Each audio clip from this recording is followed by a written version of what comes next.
ညီကိုအားလုံးမင်္ဂလာပါဘာဘာခေကနေကြိုဆိုပါရစေကျွန်တော်တို့ကိုဆက်ပါခုကတော့2026ခုနှစ်ဇူလိုင်လ14ရက်နေ့အတွက်နောက်ဆုံးရအားကစားသတင်းတွေကိုစူးစီးပြီးတင်ဆက်ပေးတော့မှာဖြစ်ပါတယ်ပထမဦးဆုံးအနေနဲ့ပြင်သစ်တိုက်စစ်မှုနဲ့အသင်းကောင်းဆောင်အမ်ဘပ်ပေဟာစပိန်နဲ့ကစားရမယ့်ကမ္ဘာဖလားချိုဘိုးလူပွဲမှာပွဲထွက်ကစားနိုင်ဖို့တေချာသွားတဲ့သတင်းကိုတင်ဆက်ပေးပါမယ်မော်ရိုကိုကိုအနိုင်ရခဲ့တဲ့ကွာတာဖိုင်နယ်ပွဲစဉ်ပြီးခါနီမှာအမ်ဘပ်ပေဟာတန်ရာရတယ်လို့ယူဆရတဲ့အခြေအနေတွေရှိခဲ့တာပါပြင်သစ်အသင်းစေးဖွဲ့ကအမ်ဘပ်ပေဟာတန်ရာပြဿနာကြုံခဲ့ရခြင်းမရှိသလိုစပိန်နဲ့ပွဲမှာလည်းကြန့်ခိုင်မှုပြည်နယ်ကစားနိုင်မှာဖြစ်တယ်လို့သတင်းထုတ်ပြန်လိုက်တာဖြစ်ပါတယ်။ပြင်သစ်အတွက်လက်ရှိကမ္ဘာဖလားပြိုင်ပွဲမှာ8ဂိုးထိသွင်းယူထားတဲ့အမ်ဘပ်ပေဟာ9ဖန်တီးမှု3ချိန်အထိလည်းပြုလုပ်ထားသူပါ။အမ်ဘပ်ပေကစားနိုင်ဖို့တေချာသွားတာကပြီးခဲ့တဲ့ကမ္ဘာဖလားပြိုင်ပွဲ2ချိန်မှာဘိုးလူပွဲကို2ချိန်လုံးတက်ရောက်ခဲ့ပြီးတစ်ချိန်ချန်ပီယံဖြစ်ထားတဲ့ပြင်သစ်အတွက်အားတက်စရာဖြစ်ခဲ့ပါတယ်။မန်ယူအက်စတိုဗီလာကွင်းနယ်ကစားသမားတိုင်လီမန်စ်ကိုအားတင်ပွဲခေါ်ယူသွားတဲ့သတင်းကိုတင်ဆက်ပေးပါမယ်။အက်တလန်တာကွင်းနယ်ကစားသမားအီဒါဆင်နဲ့ပြောင်းရွှေ့ပြက်ပြယ်ပြီးရပ်ပိုင်းအတွင်းမှာပဲမန်ယူဟာပရီးမီးယားလိဂ်ရဲ့ဝိုင်းရင်ကွင်းနယ်ကစားသမားတို့ဖြစ်တဲ့တိုင်လီမန်စ်ကိုစာချုပ်ဖြတ်သိမ်းခြင်းပေးပြီးခေါ်ခဲ့တာပါအသက်29နှစ်အရွယ်ရှိပြီဖြစ်တဲ့တိုင်လီမန်စ်ကိုမန်ယူကစာချုပ်ဖြတ်သိမ်းခြင်းဖြစ်တဲ့ပေါင်35တန်းပေးပြီးခေါ်ယူခဲ့တာပါ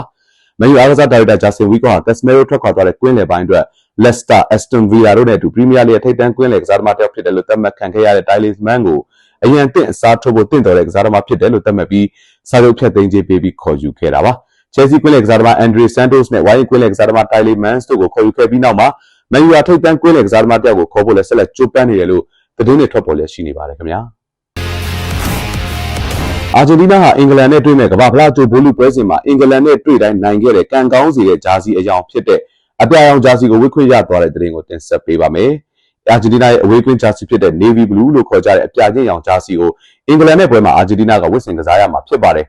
အာဂျင်တီးနားကမ္ဘာဖလားပြိုင်ပွဲမှာအင်္ဂလန်နဲ့တွေ့ဆုံခဲ့တဲ့3ချိန်မှာ Navy Blue ဂျာစီဝတ်ကစားခဲ့တဲ့1986ကမ္ဘာဖလားပြိုင်ပွဲနဲ့1998ကမ္ဘာဖလားပြိုင်ပွဲတွေမှာအနိုင်ရခဲ့ပြီးဦးစားပေးဂျာစီဖြစ်တဲ့အပြာနုနဲ့အနက်ကြားဂျာစီကိုဝတ်ကစားခဲ့တဲ့2020ကမ္ဘာဖလားပြိုင်ပွဲမှာတော့အင်္ဂလန်ကိုရှုံးနိမ့်ခဲ့တာပါအာဂျင်တီးနားဟာ Navy Blue ဂျာစီကိုဝတ်ကစားပြီးအင်္ဂလန်နဲ့တွေ့ခဲ့တဲ့ကမ္ဘာဖလားပွဲစဉ်နှစ်ပွဲကလည်းအင်္ဂလန်အတွက်မမေ့နိုင်စရာအမဲရစရာတွေရှိခဲ့ပါတယ်1986ကမ္ဘာဖလားပြိုင်ပွဲကအာဂျင်တီးနားမာရာဒိုနာလက်နဲ့ပုတ်သွင်းတဲ့ဟန်ဂိုးကိုနဲ့အင်္ဂလန်ကိုအနိုင်ရခဲ့တယ်လို့1998ကမ္ဘာဖလားပြိုင်ပွဲကလည်းလက်ရှိအက်တလက်တီကိုနီးပြစီနွေနီကိုပြစ်ဒဏ်ကျူးလွန်ခဲ့တဲ့ဒေးဗစ်ဘက်ခန်ရဲ့အနီးကပ်ပြစ်ဒဏ်ကြောင့်အင်္ဂလန်ကိုအနိုင်ရခဲ့တာပါအာဂျင်တီးနားလက်ရှိကမ္ဘာဖလားပြိုင်ပွဲမှာ Navy Blue ဂျာစီကိုဂျော်ဒန်ကိုအနိုင်ရခဲ့တဲ့ပွဲမှာဝတ်ဆင်ခဲ့ရပြီးနောက်မှာတော့အင်္ဂလန်နဲ့ပွဲမှာဒုတိယကြိမ်ဝတ်ဆင်ရတာဖြစ်ပါတယ်ခင်ဗျာပြင်သစ်အသင်းရဲ့ကွင်းလယ်ကစားသမားရာဘီရော့ကပြီးခဲ့တဲ့26နှစ်တွင်ကမ္ဘာဖလားပြိုင်ပွဲမှာအကျိုးဘိုးလူပွဲရောက်တိုင်းဘိုးလူပွဲတက်တဲ့မှတ်တမ်းကိုဆက်ထိန်းအောင်ကြိုးစားမယ်လို့ပြောခဲ့တဲ့သတင်းကိုတင်ဆက်ပေးပါမယ်ပြင်သစ်က1998ကမ္ဘာဖလားပြိုင်ပွဲကစပြီးလက်ရှိကမ္ဘာဖလားပြိုင်ပွဲမတိုင်ခင်အကျိုးဘိုးလူပွဲတွေကို၄ချိန်တက်ရောက်နိုင်ခဲ့တာပါအဲ့ဒီ၄ချိန်မှာပြင်သစ်က1998ကမ္ဘာဖလားပြိုင်ပွဲနဲ့2018ကမ္ဘာဖလားပြိုင်ပွဲမှာချန်ပီယံဖြစ်ခဲ့ပြီး2006ကမ္ဘာဖလားပြိုင်ပွဲနဲ့2020ကမ္ဘာဖလားပြိုင်ပွဲမှာဒုတိယရခဲ့တာပါ